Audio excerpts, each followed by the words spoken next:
Protams, viss sākās ar to, ka jāiet uz tirgu un jānopērk reņģis un jāiztīra. Reņģis te diezgan daudz kilogramu nopirku. Bišķi vairāk, 200 gramu bija reņģis.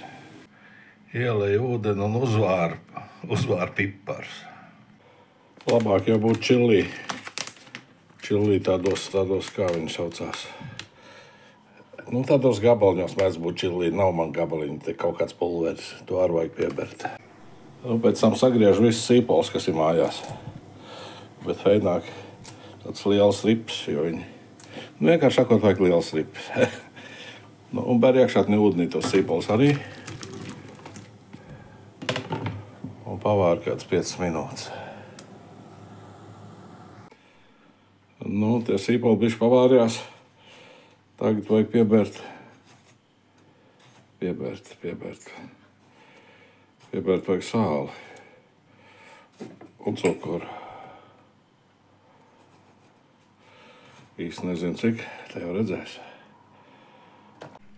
Nu, un tad, protams, vajag etiķi, kāds 2-3 karotes ielies, un tad jāpagaršo, lai sanāk tāds, ka pašam garšo. Tad vienu olu un bišķi pienu. Vienu olu un bišķi pienu un jāsakuļ. Tālāk tas ķiepīgākais pasākums. To reņģi olā, miltos un uz pannu. Redzi, olā, miltos un uz pannu. Jā, un šitais man nepatīk, bet bez tā neiztikt. Nu jā, tā cepšana. Tā cepšana man nepatīk. Visu māju šito te zivju aromātu, protams. Tu redz, paliek gan šitāds nesmuks. Nē, nu varbūt, ka nav nesmuks, vienkārši viņš apcepās. Un kamēr cepās tās reņģis, atcerējos vēl viens svarīgu lietu, kad tu pirksi tās reņģis, tad vajag nopirkt kaut kādu alu. Man liekas, ka jebkuru alu. Jo, nu ar piparmetru teikt, ka cepts reņģis neēdīs. Oi, tā kā cepšana ir beigusies, tā es vaļā viss slogas, jo te viss baigi piekūpējas. Te viss piekūpējas. Paņem vienu bļodu. Un liec iekšā sīpols.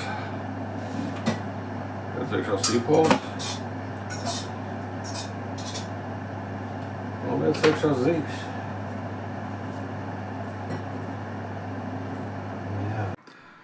Nu, re. Šitāds izskatās. Nu, un pasaka, kurā restorānā tu šitādi dabūsi. Aizvēs kādu restorānu un paprasa, man lūdzu vienu bļodu marinētām reņģiem. Viņi pateiks, kur tad tādas var dabūt? Nav mums tādas. Redz, jātais pašam.